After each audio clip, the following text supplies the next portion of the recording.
Welcome to Nikki cartoon channel. రామాపురంలో ఉన్న సీతమ్మ, లక్ష్మయ్య చాలా నిజాయితీ గల భార్యాభర్తలు. వారికి పాలిచ్చే ఆవులు, గేదెలు ఉండేవి. వారు ఏ పని చేసినా రామనామ జపం చేసుకుంటూ, రాముని తలుచుకుంటూ పనులు చేసేవారు. లక్ష్మయ్య రోజు 2 ఊర్లకు పాలను అమ్మేవాడు. ఆ పాలు కూడా ఎంతో శ్రేష్టంగా ఉండేవి కాబట్టి చాలామంది వారితోనే పాలను తీసుకునేవారు. రోజు పాలు పితికిన వెంటనే వేరువేరుగా 2 కుండల్లో పాలను భద్రపరిచేవారు. మిగిలిన పాలు అమ్ముకునేవాడు. భద్రపరిచిన పాలను, ఒక కుండలోని పాలను లక్ష్మయ్య రోజు ఆ ఊర్లో ఉన్న గుడికి ఇచ్చి, మరొక కుండలోని పాలను పక్కనే ఉన్న సీతాపురంలో ఉన్న మరొక గుడికి ఇచ్చేవారు. సీతాపురానికి, రామాపురానికి మధ్యలో ఒక నది ఉంటుంది. 2 ఊర్ల ప్రజలు నదిపై ఉన్న వంతెన మీదుగా వెళ్తారు. అలా లక్ష్మయ్య రోజు తన పాల వ్యాపారం చేసుకునేవాడు. ఒక ఏడాది వర్షాలు బాగా కురవడంతో నదిపై ఉన్న వంతెన కూలిపోయింది. లక్ష్మయ్యకు సీతాపురానికి పాలు తీసుకెళ్లడం చాలా కష్టమైపోయింది. ఇప్పుడు ఎలా అని రామనామ జపం చేసుకుంటూ కూర్చున్నాడు. కొద్దిసేపటికి 4 వ్యక్తులు అక్కడికి వచ్చారు.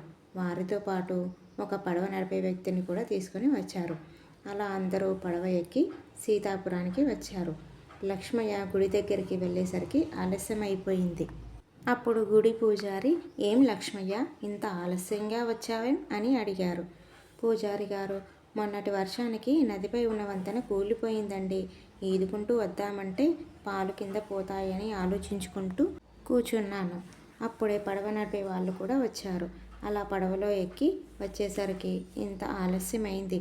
నన్ను క్షమించండి" అని పూజారికి చెప్తాడు లక్ష్మయ్య. అప్పుడు పూజారి నవ్వుతూ, "లక్ష్మయ్య, నదిని దాటాలంటే వంతెన, పడవే కావాలా? రామనామ జపం చేసుకుంటూ నదిని దాటలేమా?" అన్నాడు పరిహాసంగా. అలా పాలు ఇచ్చి మళ్ళీ నది దగ్గరకు వచ్చాడు లక్ష్మయ్య.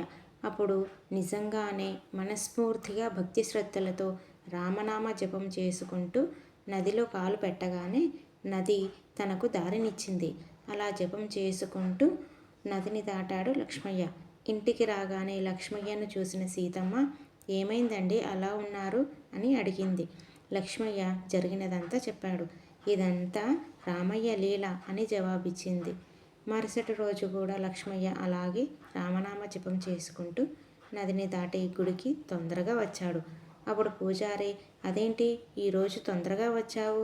ఈరోజు పడవవాడు తొందరగా వచ్చాడా ఏంటి?" అని అడిగాడు. "మీరే చెప్పారుగా పూజారి గారు." "నేనా? నేనేం చెప్పాను?" అంటాడు పూజారి గారు ఆశ్చర్యంగా.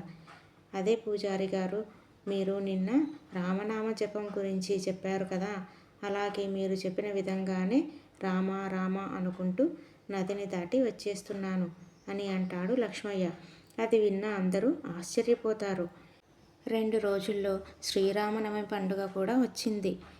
ఈసారి 2 ఊర్ల ప్రజలు కలిసి శ్రీరామనవమి పండుగను చాలా ఘనంగా జరుపుకున్నారు. జై శ్రీరామ్.